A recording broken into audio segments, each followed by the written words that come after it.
Bismillahirrahmanirrahim. Waxaan guda galaynaa casharkeena ku saabsanaa Wordpad-ka qaybna ka ahaa Windows-ka. Waxaan halkan kusoo diyaariyay cashar yar oo aan ugu talagalay inaan fontiga ku barano sida farta loo nashqadeeyo ama loo qurxiyo anagoo isticmaalayna home ribbon-ka. For example, qof kasta markuu rabo inuu qoraal qurxiyo ama nidaamiyo hadda qoraalkan ma qaabaysno sida aan qoraal ahaan u muuqdo, ma laha midabo, ma laha title-adu, ma laha underline. ugu horeyn marka waxaan sameynaynaa waa midabeynaynaa. Highlight waxaa qasab ah highlight inaad saartid, click si ku jiid adigoo ka jooga goobtan cad. Then marka waxaad tiraahdaa fartan midabkeeda waxaa ka dhigtaa blue, isla markaa waxaa kasii dhigtaa baa leedahay bold xoogaa midab burburan ka dhig. Size-ka farta haddaa u baahan tahay ama farta inaad bedeshid halkaana furaysaa. Waxaan oo dhan waa farihii ilaa iyo waxaa ka helaysaa 150 nooc oo ka mid ah faraha jira. Arial black, arrow, for example tan haddaan ka dhigno water, waxaan ka dhignay arial black. haddaan doonayno inaan markaa size-ka farta xoogaa weyneyno waxaan ka dhigan karnaa intaan rabno. Horeysaan kusoo sheegay 72 ayaa ugu weyn, waxay noqonaysaa wax aad u waaweyn sida aad u jeedaan. Cutter ugu dambeyn documentiga waxaa loo isticmaalaa 12 ilaa inta u dhaxaysa 14. 14 naftigeedu badanaa waxaa loo adeegsadaa title-lada, laakiin 12kaas aan u dayno. midabka marka hadda waa blue. weli fartu waxaa malaysaa inay kasii weyn tahay, waxaa rabaa sararadu inay qurux badnaadaan. fartaan bedelaynaa, far kale aan geenaynaa arial, sidaas hadda ay aad ugu qurux badan tahay. Size-ka farta 12 hadda waa ka dhigi karnaa, waana ka yareyn karnaa 11 waa u daysan karnaa maadaama saa ay ku qurux badan tahay. midabka rabnana waa ka dhigi karnaa, marba midabka rabnaa ka dhigi karnaa. midabka u daa. waxaan kaloo sameyn karnaa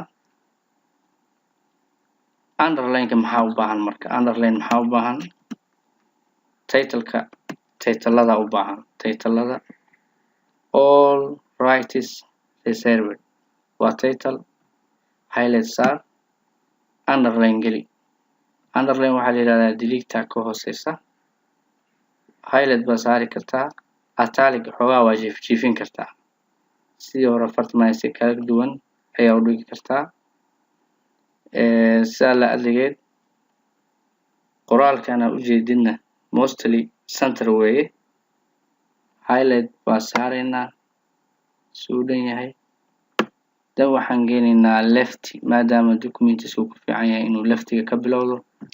left kan waa center, kan waa right, laakiin sida saxda ah waxaa qoraalka laga bilaabaa leftiga. qoraalkii oo dhan macal title-ladii left bay ka bilowdeen. isla markaa haddana qoraalkan aan meesha inooga muuqda ma justify garaysna. justified baa highlight baa saaraynaa.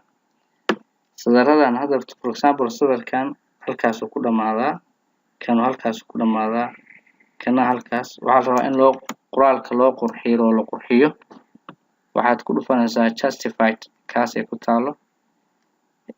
justified markaad tiraahdo wuu simayaa, aad buu isu qurxinaya, laakiin haddii aadan oran isqurxin maayo qoraalkii. afartiisa koonahan ilaa koonaha kale waa uu ka siman yahay, laakiin hadduu sidan yahay kama sinna. waa aragtaan waa kala dheerdheeriya. sidaa la adligeed waa inaad justified tiraahdaa oo hagaajisaa ay qurxisaa. afartiisa koono qoraalku waa inuu ka taagan yahay. next waxaa inoo xiga, waxaan soo isticmaalnay farta aynu ka bedelno size-ka farta aynu bedelno. bold aanu ka dhigno title-kan, title-lada. underline waan ka dhignay ciwaanka.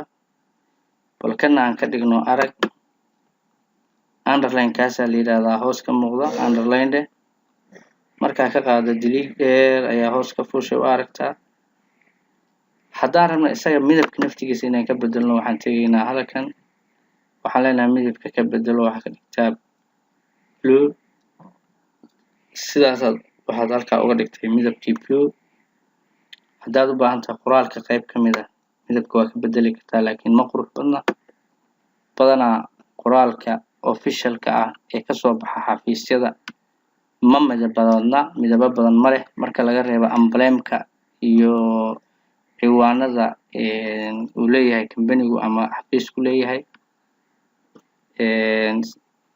waxa marka ku xiga oo aan tagaynaa waxa weeye halkan waxaa ku qoran September 2 ilaa October 30 see looga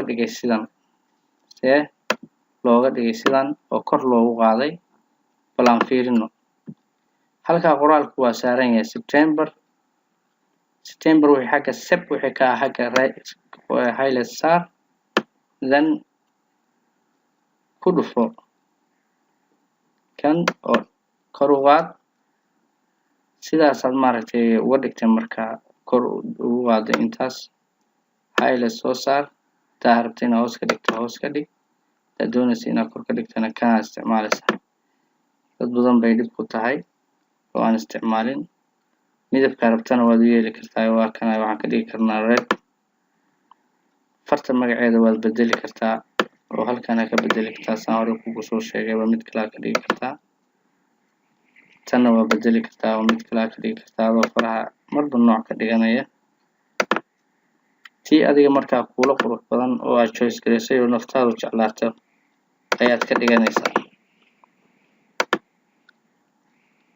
halka kumba kugu jirta farwa kuwa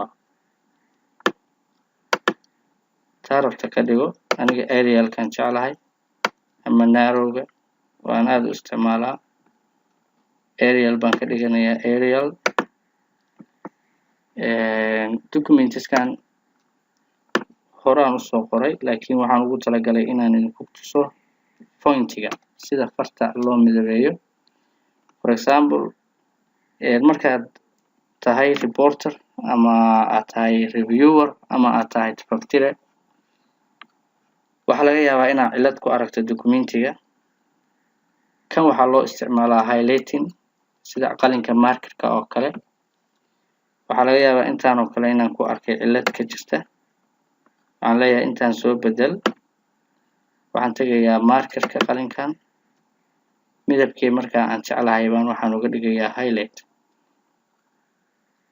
kaasaan uga dhigay wuu ka duwan yahay kan maartan marka qoraalkii inuu highlight fulay green ah waxaan kaloo ku arkay for example the last paragraph meesha u dambeysa khalad kaloo ka jira labada paragraph waxaan ka dhigayaa midab kale waxaan leeyahay meeshaasna dhib baa ka jira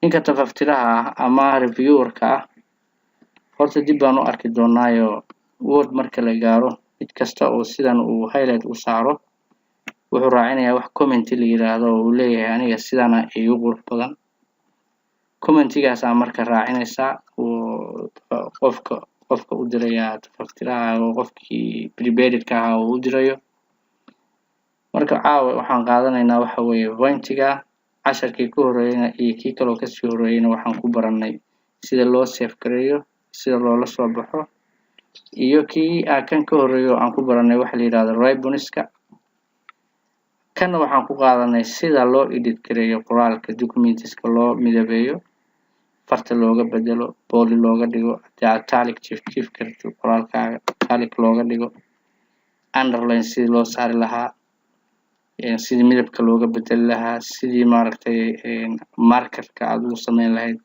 maadaama tahay tafaftire ama aad tahay reviewer badanaa adduunku qofna waxbuu diyaariyaa qofna waxbuu check gareeyaa oo ka daba check gareeyaa inkastoo inagu Soomaalinayo wax walba aynu isku qabsano laakiin adduunku sidaa maaha qofka bini'aadanka ah waa khaldami karaa qof baa sax ah aad baa u mahadsantihiin waxaan ku xijin doonaa waxa la yiraahdo paragraph iyo inserting iyo editing oo isku mar ah anagoo ku qaadan doona cashar sidaan oo kale u muuqda wuxuuna ku ogayahay casharkan oo sidii hadda farta loo bedeli lahaa iyo size-keeda iyo boldgii italicgii midabkii markerkii dhammaan dhalinyarada barnaamijkan ku xiran ee daawata ee danaysa waxaan ka codsanayaa inay share dhahaan subscribe saaraan gambaleelka furtaan si ay ula socdaan casharada joogtada ah ee aan soo dhigayo ee ku saabsan barnaamijkan hadda socda ee Windows-ga waa dhiman yihiin maadooyinkii kale horaan usoo bandhigay oo idinku soo bandhigay April 10 maada ugu soo horeeya waxaa ku xigi doona oo ku xiga iyagana 6 maado iyagana waa idin soo bandhigi doonaa maadaama 14kan maado hadda aan soo bandhigay ay tahay kuwa ugu muhiimsan ee Soomaalidu ay adeegsato badanaa sidaas aan u soo bandhigay oo u soo hormariyay maasha Allah guul baan idin rajeynayaa iyo gobonimo subscribe iyo like iyo commentiga aad buu commentigu muhiim u yahay in aad ii soo comment gareysaan waxyaalaha aad jeceshihiin iyo wuxuu casharku siduu idin qanciyay thank you very much dhammaantiin guul iyo gobonimo aan idin rajeynayaa